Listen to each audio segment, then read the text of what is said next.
Hello for another day. This week we're concluding our 5-month journey with Paul's letter to the church at Rome in 60 AD. It was the last letter written by Paul. It was written before any of the gospel accounts, Matthew, Mark, Luke, and John, were written. It's the only book in the Christian library that is a comprehensive description of new life in Christ. It shaped Martin Luther's thought as he sparked the protest revolution. It provided the foundation for John Wesley's movement within the Church of England to affirm that the purpose of the church is to serve others, not itself, and beware of orthodoxy, which he described as human opinion. Now we conclude with exploring the book of Romans' relevance to 2022, a year in which we're experiencing 1, the continued presence of fundamentalism within the Christian community, 2, the invasion of narcissism into the value system of the faith community, 3, the debate over the authority of doctrine in the journey of faith, and 4, the apparent upcoming formal separation in the United Methodist Church. To be sure, we could spend weeks unpacking each of these 4. However, in a few minutes, I am simply going to point out how relevant Paul's letter in 60 AD is to 2022 in the life of the church today. So first, the presence of fundamentalism within the Christian community today is obvious, and whenever the suffix ism, ISM, is added to a word, this indicates that whatever that word is the guiding principle of life, either as an individual or community or society. That's what ism means. It's the guiding principle. Therefore, fundamentalism in the faith community is when a set of fundamental beliefs or practices become the framework of truth, which often determines the criterion for membership, who is excluded, who is included. It determines what is right and what is wrong, and justifies judging others who do not adhere to the chosen fundamental practices of beliefs. Now that's the nature of fundamentalism. Now Paul addresses this head on as he critiques the fundamentalism in his own faith community, his Jewish community. The practices based on law, the system of justification by works. Paul draws a distinction between making judgments and being judgmental. And all of these things Paul addresses by presenting to the church an understanding of agape love, which is the gift of divine love into a person's life.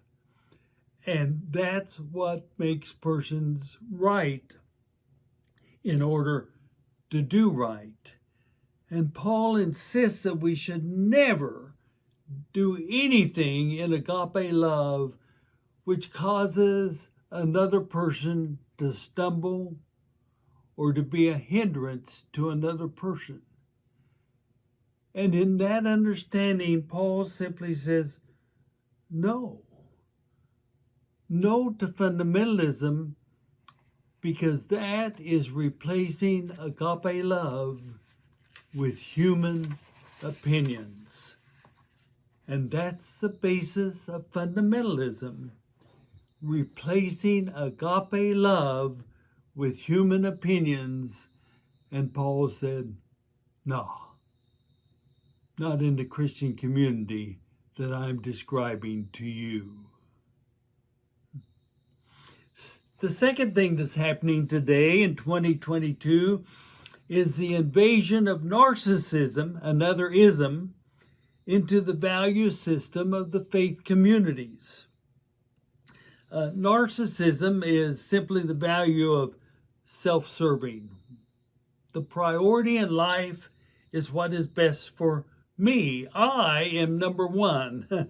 That's sort of the symbol of narcissism in the United States today. Now, some argue that narcissism is the inevitable consequence of the 2,000-year journey in the Western world, where the group exists for the sake of the individual.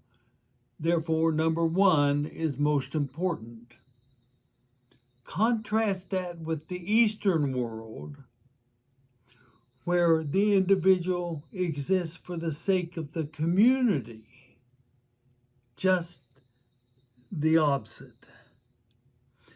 And you see, narcissism, that I am number one and all of you exist for me, has invaded the Christian community in so many ways, including that the purpose of the church is the personal salvation of its members. Oh, it's all for me. Now, Paul addresses this invasion in the book of Romans as he affirms that people are made right by divine love, to do right in relationship to each other, and doing right is expressing agape love, always placing what is best for the other above what is important for me. This is a radical assertion by Paul, and in so doing attacks the very roots of narcissism. Another witness, in the book Cokie, A Life Well Lived, Stephen Roberts, who was the wife of Cokie Roberts, who has died recently, he says about Cokie Roberts, quote, I try to live up to the basic message of her life, which is to do something good for somebody else every day. You see, that's Paul's answer to narcissism, to do something for others every day. For Paul raises the question in response to narcissism, are you living for others, or are you living for yourself? A third phenomenon in 2022 is the debate over the authority of doctrine in the journey of faith. The best illustration of this debate that's going on, I think, is Pope Francis, the current Pope of the Roman Catholic Church. Recently, he gave his Christmas speech, encouraging the cardinals and the bishops of the church, saying, your pride, self-interest, and the glitter of our armor is perverting your spiritual life and corrupting the church's mission. He goes on to take the leaders of the church to task for their perceived moral and personal failures, denouncing in particular those pride filled clerics who rigidly hide behind the Catholic Church traditions rather than seek out the neediest with humility to serve. A newspaper article says, as they have in the past, these church leaders sat stone-faced as they heard these words. And he continues, the humble are those who are concerned not simply with the past, but also with the future, to spread their branches with gratitude, whereas the proud, who are so inward-looking, are consumed with their own interests. As a consequence, the prideful, they neither learn from their sins, nor are they genuinely open to forgiveness. This is a tremendous corruption disguised by good that must be avoided. He's simply saying, doctrine is not the answer. Tradition is not the answer by itself. The answer is beyond that. For Paul addresses this same debate as he clearly affirmed then what Pope Francis is saying today.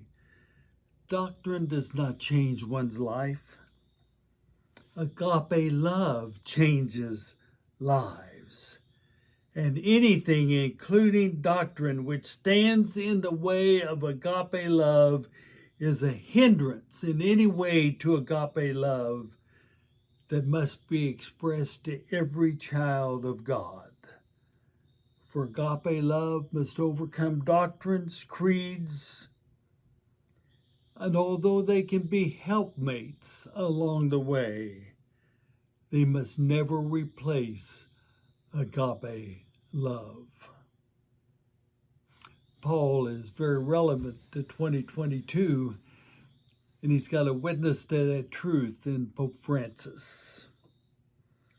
But finally, we must address the upcoming formal separation in the United Methodist Church.